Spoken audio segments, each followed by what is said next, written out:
So you have no idea how much I enjoyed the start of WrestleDream last night. Admittedly, I did come back from a match with Rhino at Ultimate Pro Wrestling, and I'm in so much pain today. But hey ho, what you gonna do? But essentially, at the end of the pre-show, it was FTR taking on JetSpeed, but because they couldn't end the fight before the show began, they just kept on fighting. And I guess the pyro guy was like, listen, man, I've only been employed to do one job. I've got to hit the trigger button on the fireworks. So as they were scrapping, all these pyrotechnics did go off. I tell you, if I had to make a Goofy Wrestling for Life video tomorrow, this would be thrown right in. It actually makes more sense as well, because not every single pay-per-view or show or match should be structured to time. It is meant to be a real contest when you are watching. And also, it was just fun. And I'm sorry, all I want to do in my life is have fun. That's why they call me Cinderlauper. I don't even care, bro, I'm giving it up. Also, hello, my friends, what are ups and downs, the only wrestling review show you need. At any point during this WrestleDream review, I kind of freeze in motion. It's because, yes, I did take on the man beast. You will be able to see this on UPW's YouTube channel soon. And he gored me not once, but twice. Now listen, I laugh through the pain, but also there is a small nerd inside of me that is over the moon. Follow your dreams, my guys and girls. Now let's up those downs for the WrestleDream. FTR versus JetSpeed was really good too, because of course you had the old school in FTR and you had the new school in JetSpeed. They were just zipping around the place. And even if you had decided not to watch the pre-show and just tuned into this, surely it just sent your adrenaline through the roof. And given there is so much wrestling on TV, you could have sat there and gone, that'll do, pig, that'll do. Because secretly you're watching Babe and you're like, man, now I've got to change the channel. Of course, Cash and Dax are absolute assholes here, because as soon as Dax had suplex Mike Bailey in, Stokely Hathaway looked around and he grabbed his foot. And you know the deal in wrestling. When you do this as an outside manager, somehow you have the power of 1,000 suns. Mike wasn't able to kick out 1, 2, 3. And Cash and Dax were the happiest people ever. They'd stole one. It also feels like this could be a proper feud, because now we have to do the rematch. I just enjoyed it. It got me going, which is a terrible thing to say. Giving it up. The joy continued as well, because Toni Schiavone then went and had a chat to Lou Thesz's wife Charlie, and you can never get mad about that stuff. We must salute the past. When it was Thekla versus Jamie Hayter. And I suppose in the back they had gone, listen, a lot of people on this show are going to try and kill each other. Should we just try and kill each other too? It was exactly what they did. I mean, even when they threw each other into barricade, it was just like, whoa, I'm going to chuck you as hard as possible. And the best part, or the most crazy part, I suppose, is when Thekla did this crossbody to the outside. If you have 8 seconds today, and you must have 8 seconds, like what you're doing with your life, just go and listen to this thud. It sounded horrible. Also put a 1 on the dive counter, but that was more like a bomb. We also made sure that Spider Lady had something here as well, because she did hit a spear, and Jamie Hayter was able to get her foot on the ropes to break the pin. This is something we need to keep our eye on in all promotions. I don't know why I've got to be in my bonnet about this. Maybe it has just ramped up recently, or maybe I'm turning into an old geek. But finishers all over the shop in every single promotion are no longer finishers. They're more like moves done to pop the crowd. Now listen, every now and then it does work. I just don't think we want to go too far in the wrong direction. Of course, Thekla is smart, so she went for it again, but by that point, Jamie had taken her med pack. She hit one big lariat when she hit the Haterade, and she got the 1, 2, 3. Listen, this was the right thing to do. I mean, one, we kind of did protect Thekla here, because again, she had hit all of her maneuvers and kind of got away with one. But also, when Thekla did debut, she targeted Jamie Hayter, and as per the narrative, took her out for a few weeks. Sometimes your babyface must get revenge. We have an answer with the Triangle of Madness right afterwards as well, so we can do some tags or we can do some trios matches. I think my favorite part was it was totally different from the beginning, and the next match was totally different from the first and second too. So it was like that dessert cup people talking about. Do you want cheesecake or do you want some beef? Don't have beef for dessert, that's weird. But it's getting it up. Because yes, it was the Young Bucks versus the Jurassic Express with $500,000 on the line. And I don't know who hacked into the Young Bucks bank account, but that was part of their entrance. We saw their outgoings, we saw their incomings. They've got no money left. Apparently they can't even afford an entrance. They came out all miserable, like, man, our life sucked. So once again, talk about just understanding Goofy Wrestling for life. And I do not know whose idea it was to turn Jack Perry back babyface. But in terms of in-ring flying around, my gosh, he's so damn good at it. And he is so good at getting sympathy. And this Luchasaurus, somebody's got to give him a round of applause. I think sometimes we forget his name is Luchasaurus, and he was flipping, dipping around too. And as for these Bucks, well, goodbye the comments. It was nice to see you. They really are one of the best tag teams ever. Now I shall be a bit of a hypocrite because the kick out of the Doomsday device was absolutely brilliant. But it's maybe because Matt Jackson had done the proper old school flip And that sent me so crazy. I didn't think it was going to be the end. But also it kind of got me because I was like, well, maybe we did that because the Jurassic Express are going to win. If they are going to win, that's going to be a massive deal. So here we're giving stuff to the Bucks when they can go, oh no, we should have kicked out of that, but we did. That was gibberish. I made that up completely, but you can't take my point. The point is it got me. We also had 1.2 where they were walking around with people on their shoulders so Jack Perry and Nick Jackson could get into it. Let's just be honest, that's what you would do in school. And if I watched this pay-per-view when I was 12 years old and I was headed to my schoolyard on Monday, you bet your ass I'd copy it and get in trouble. The Bucks also hit an assisted package pile driver for another 1-2, and these fans were going crazy. And even when they got the BTE trigger, do you know what Luchasaurus did? That mother-flapping dinosaur broke it up. It then really came down to the fact that it was either going to be the TK driver or the countdown to extinction. And when the Young Bucks went for that damn thing, the way the Jurassic Express broke it up was totally mad. When they were like, we do have this other move, they hit it and they pinned the Young Bucks kind of clean right in the model for the 1-2-3. So now surely they have to be up for the tag team titles at some point. That's going to be up to Tony Khan. Obviously, he books it. But this was so damn tremendous. And even in losing, I think everybody got something out of it because there was aftermath. Because, of course, the Don Callis family came out to beat people up because they love doing that. Maybe they spammed it a little bit too much. When Kenny Omega came to make the save, he looked at the Young Bucks. The Young Bucks looked at him. I think Ken was trying to get them to help, but they were never going to do that. But once everybody had cleaned house, it was Kenny Omega, it was Luchasaurus, it was Jack Perry, and they celebrated. And, of course, this was Kenny giving the assist to the Jurassic Express after the Jurassic Express had helped him too. So I suppose we're putting the I tried to kill you storyline to one side, but we've already talked about this. At least we have addressed it. At the moment, at least, we've tied it up in a nice, neat little package.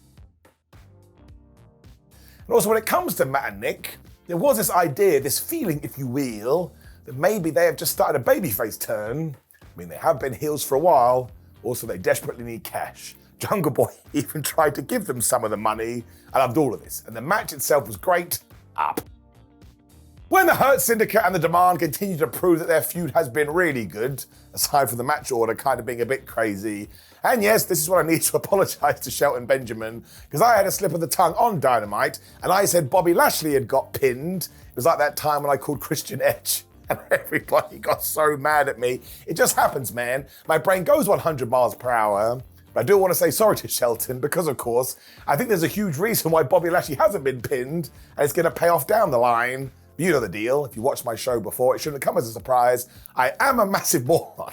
But Shelton, I am sorry. Although who cares what I think, because everybody in this just went absolutely nuts. And we also learned the winners were going to become the number one contenders for the trios titles. That's great. We need more of those belts. Ricochet and friends also jumped the Hurt Syndicate to start, and honestly, this spirit gun that Ricochet hit was totally nuts. And the Gates of Agony weren't having any of this either, so they started throwing people through tables. I was like, this match's only been going for 2 minutes. What the flub is happening? Ricochet also did a shooting star press off Toa Leona's back. He is just one talented dude, my bald king, when essentially they just got into a massive scrap. And of course, MVP was out there too. He made sure to do his ball-in elbow. I don't know why I like it, but I like it every single time. I think it's one of those wrestling things that's so damn stupid, it just makes you feel warm and fuzzy in your tum-tum. Bobby Lashley made sure to slap some man meat too before we got the Tower of Doom, when Shelton Benjamin grabbed Ricochet and gave him a German suplex over the top rope into the pile. This Shelton Benjamin, man, sound like I'm just blowing smoke now, but it is true. Thank goodness he is getting this run in AEW, and it just goes to show that at least, 60, maybe 70% of the time he was in WWE, they had no clue what to do with him. All you do is say, hey Shelton, go out there and do crazy stuff. He does it every single time and he's great. I mean, it really does go for everybody in this match too, although Paul Leona got taken out with a spear. When we got another I'm going to save my leader from a bullet spot, because it looked like the Hurt Syndicate were going to finally finish off Ricochet, but Bishop Khan was like, no! He probably shouldn't have done that. He got kneed in the face and he got speared too. 1, 2, 3, the Hurt Syndicate win. Now at this point I was a little bit like, well that's weird, the Hurt Syndicate versus Samoa Joe on the opportunities for the trios titles, but I was getting ahead of myself. I would imagine this feud has come to an end, but I think it's been really good. And as long as we do have follow-up stories for Ricochet and the Fences of Pain, well, I think they are going to benefit from it. Again, sometimes you can lose, especially when you're the bad guys. That's the point of being a heel. You see people on the internet going like, oh, no, they've been buried Just give it a second, man. If they literally get put in the ground, then you can say it, but I would imagine they will go from strength to strength. Give it up. I am going to get to my first down next, though, and actually this is just a personal thing to me. It certainly wasn't a good thing or a bad thing in terms of watching the show, but it was the TNT title on the line between Kyle Fletcher and Mark Briscoe, and I just thought Mark Briscoe should win. Now, of course, so many of you will go, no, Simon, Kyle Fletcher only lost a few weeks ago, which is true, but after beating MJF, I just thought Mark should have his big moment, and he didn't get it, so I became a nerd. As I do have the finger of power, I'm giving it a down and you can't stop me. In fact, watch this. A red arrow, it's the wrong way around. I've got a red arrow pointing down. We can't use the up one because the nice fan that gave this to me, but they put it in green, which makes sense. So now, this is the red sheet of doom. You wrestlers better be scared. Don Callis was on commentary for this as well, and he actually said Carl is an Adonis, and you can't spell Adonis without Don. I was like, right. Those words have just come out, there is no going back. Of course, these guys absolutely kicked each other's ass as well, and Mark Briscoe did that weird chair dive thing, so put a 1 on the counter. And I will say this, especially from my vantage point, you know how much I love Jeopardy, I really didn't know who was going to win this. And again, maybe that was just me desperately trying to manifest Mark getting the victory, but it did heighten the stakes, and that's good like Dracula. We were also getting power bombs into Flipper Sympathy Steel steps, and even when they murked each other with a double clothesline, I was like, oh man, that looked horrifically hard. When Briscoe went totally bonkers with Froggy Bows, I mean, he definitely hit one to the outside, and he hit a third one on the inside too, when Kyle Fletcher got out of that. Well, we already talked about it, but these fans were so into it, well, sometimes you can't criticize noise. Just ask Bubba Ray. I shouldn't have said it. They also hit this ridiculous superplex earlier that I should have mentioned. And yes, Mark soon after that went and hit a J Driller into the flipping ring apron. And honestly, Kyle got his finger on the rope at the 1-2 ooh. Kind of feel like we overdid that a little bit on this show too. But by this point, it made me go, oh my gosh, and I was taken on a roller coaster. Now we made sure that Briscoe also kicked out of the sheer drop brain buster. So once again, I think we need to be careful with these finishes. And all that really did is piss Kyle Fletcher off because he kind of wiggled and jiggled the ref. He booted Mark Briscoe right in the balls. And eventually they were climbing on top of Timmy the Turnbuckle. And honestly, the avalanche brainbuster he gave Mark and the way Briscoe sold it, I was like, well, he's got to be dead. 1, 2, 3, maybe he is. And he wasn't. He walked away, but I was a bit scared. So yes, you can't really criticize outside of your own personal opinions. And it was just such a tremendous match. And also, once again, the crowd was so into this, the noise was at a fever pitch, and ultimately, that is the entire point of wrestling. I'm giving it an up. They are very, very good wrestlers. As usual, there's no messing around on AEW pay-per-view, so we went right into Kris Statlander versus Toni Storm for the Women's Championship, which also was a pick'em. Like, we all love Kris Statlander, but if Toni Storm had won her title back, I don't think anybody would have cared, because she's like the top star in the company. Although really, this was themed around death.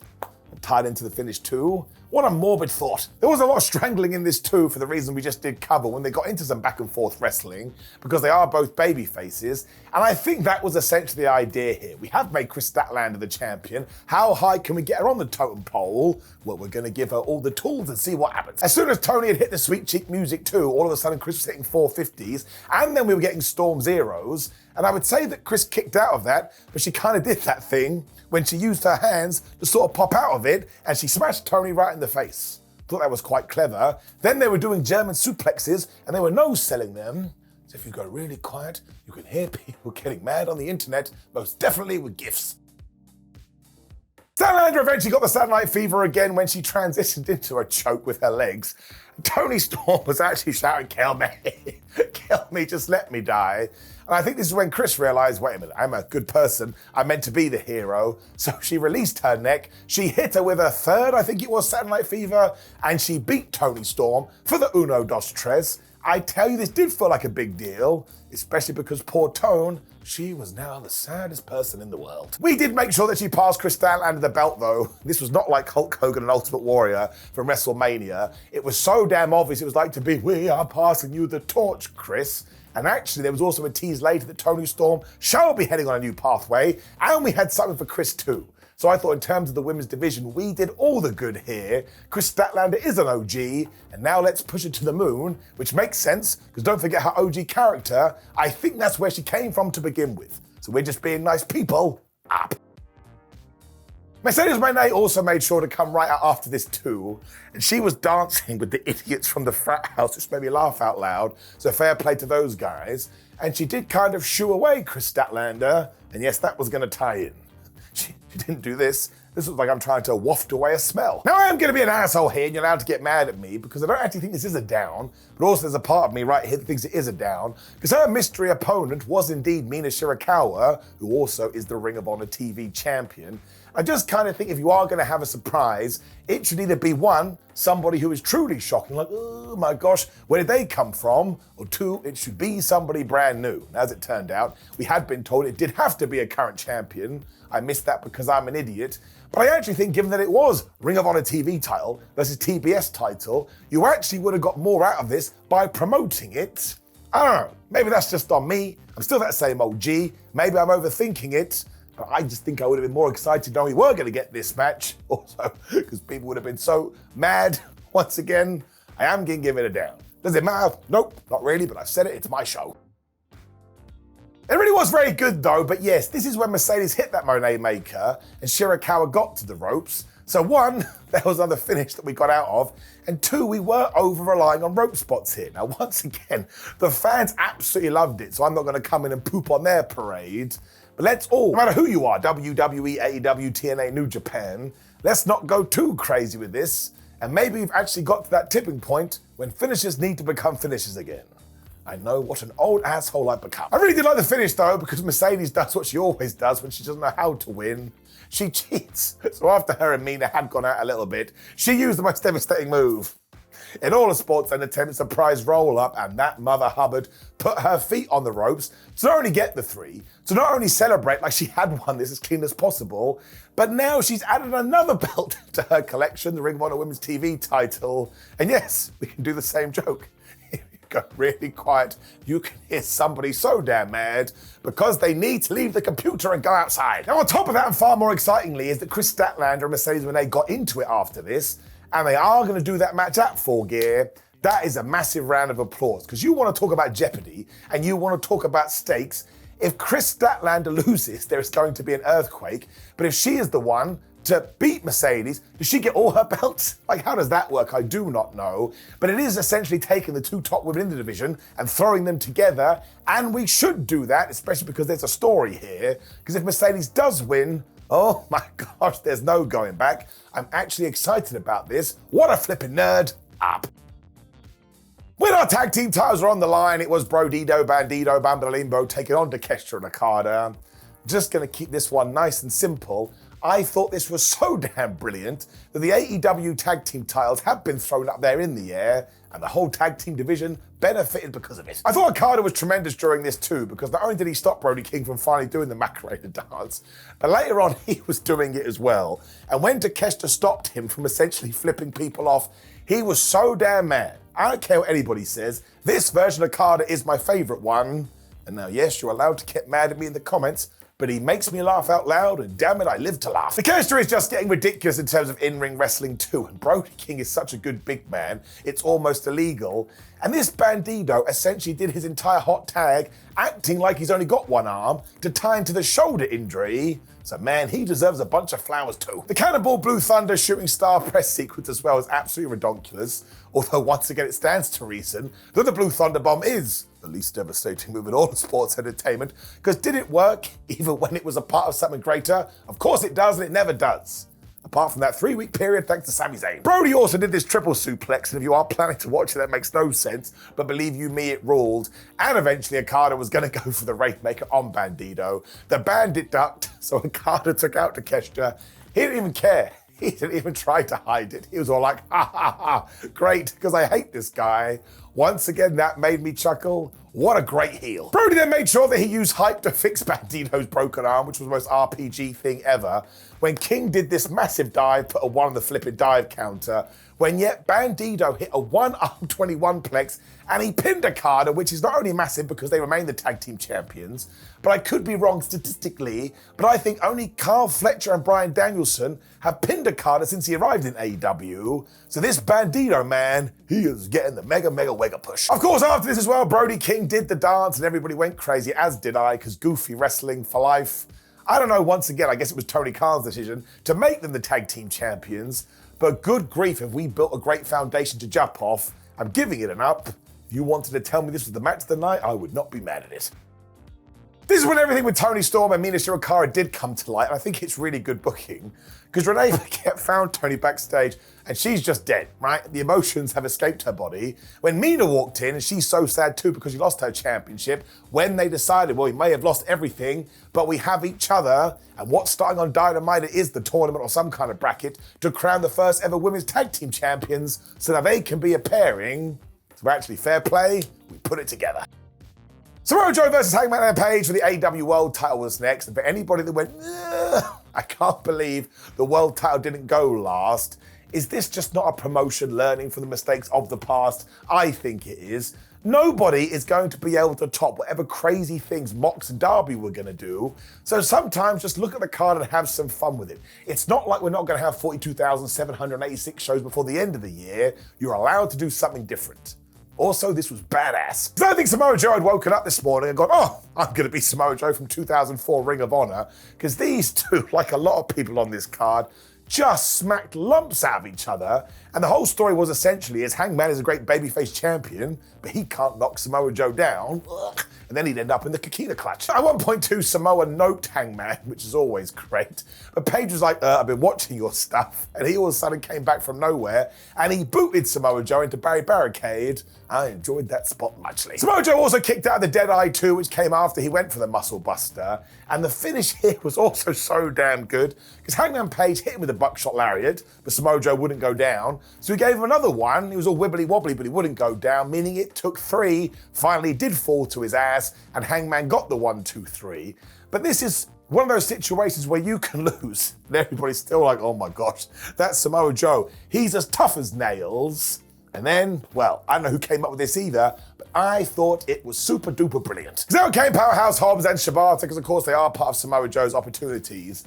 And they're all celebrating, going, oh my gosh, we're baby faces. When Samoa Joe just took off Hangman's head with a lariat. And even though I watched this by myself at 4 a.m, whatever it was, I looked around and I said out loud, well, I did not see that coming. They totally whooped his ass as well, and Samoa Joe the whole time was saying, you don't understand, Hangman and Page. I'm coming for your children, whatever the flub was coming out of his mouth.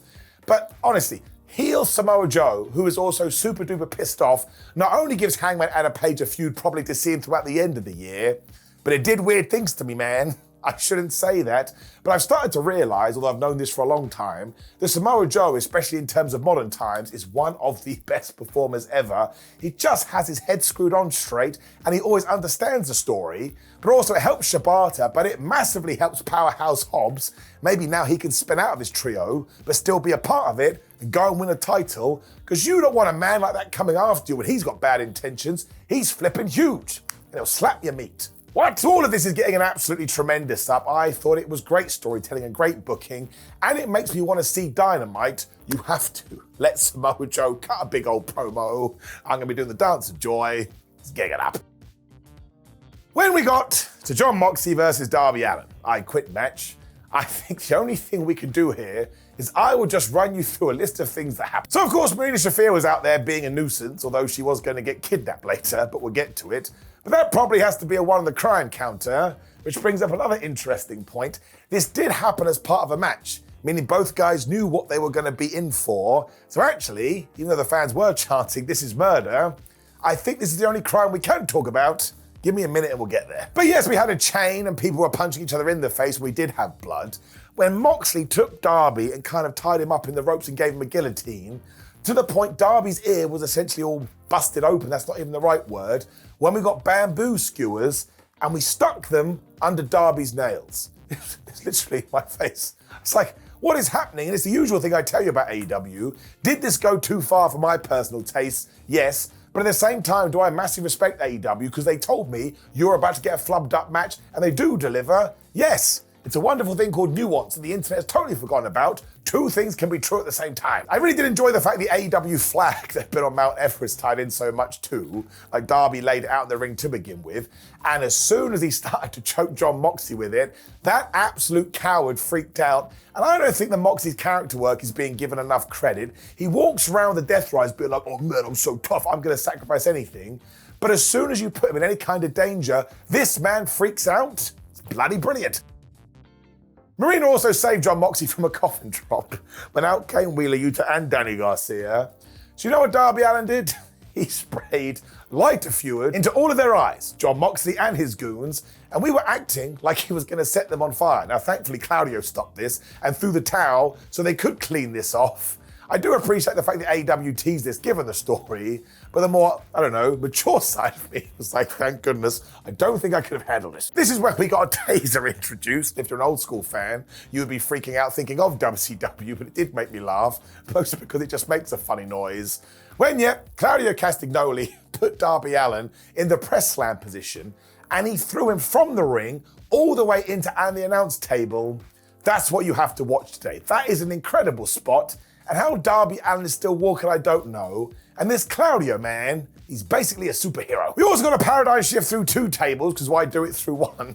When we had a fish tank, and I've been doing this job a long time, I have never said the bad guy got a fish tank, but then this got disgusting. You can imagine what happened. Moxley grabbed Darby Allin's head, and he was drowning it. You know what? Put a 1 on the crime counter. Not even I can get away with this. He was literally trying to kill him. Also, what a stupid plan, Jonathan. If you're drowning someone, and he was saying, I quit, all you're gonna hear is, so you wouldn't have won the match anyway. This is when we got the highlight of the night, and I don't even care, because I was just having a conniption, because the lights went out, and yes, commentators, they didn't say like, it's an electrical fault. They were like, oh, something spooky's going on.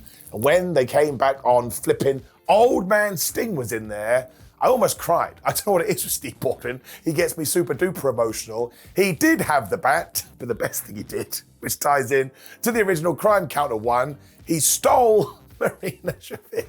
Just picked her up and walked off. He's like, you've been terrible. It also meant that Darby now had the bat from his fake dad, and he absolutely whooped the crap out of the Death Riders when he got the AEW flag and he started choking Jon Moxley when he put him in the Scorpion Deathlock. By this point, that aquarium had broken everywhere. So as Jon Moxley wiggled around in glass, he also tapped out. I do not understand the criticism to this. You cannot like it. I understand it not being to your personal taste, but it's the oldest story. It's the most tried and true story in the world. Your mentor taught the mentee the special move, which is the Scorpion Deathlock, and then that person became a man, and he used it to defeat the bad guy. That is Star Wars, that is Lord of the Rings, that is basically every single video game you've ever played, and it's way more poetic than, oh, I'm just gonna choke you with a flag. I thought it was brilliant. I thought it was great, and you could send me to a million alternative realities, and I'd always tell you that is the finish to book. Also, it felt amazing. Darby Allin just beat Jon Moxley, and he seemed genuinely emotional about this. That was a damn good ending. Also disgusting. Darby even found a camera at one point, and he was all like, oh my gosh, thank you so much. I'm gonna give it an up. Also, Sting gets a golden up, because he has some weird magic in his fingers that's never going to go away. But it also meant that AEW WrestleDream did finish with, well, a babyface on high, and with a big question about our big heel group, because what the flub is gonna happen to them? If I was Pac, for example, I'd be like, you're a terrible leader, Jon Moxley. Maybe I don't want to follow you into dungeon anymore. So I really actually did enjoy this pay-per-view. It was way too long, but that's a boring criticism to make now because we talk about it all the time. But there were just so many moments during this where I was like, well, that was great and this is great. And you've already got me pumped for full gear. And that's what a good pay-per-view should do. I'm giving it an up. And admittedly, some of you going, oh, Simon, you're only in a good mood because you fought Rhino. That's how all entertainment works, man. If you have a good night's sleep when you wake up and watch wrestling, compared to, I don't know, smashing yourself in the face with a rock, and then you watch it too, you come and let me know how you think about it. Either way, would I recommend this? You bet your ass. Now tell me how wrong I am in the comments below. Before you like the video, share the video and subscribe. Check out my ups and downs of SmackDown, and I like that show too. So what are you gonna do, tribalist crazies? I liked all wrestling this week. Otherwise, my friends, have terrific days. I'll see you next week.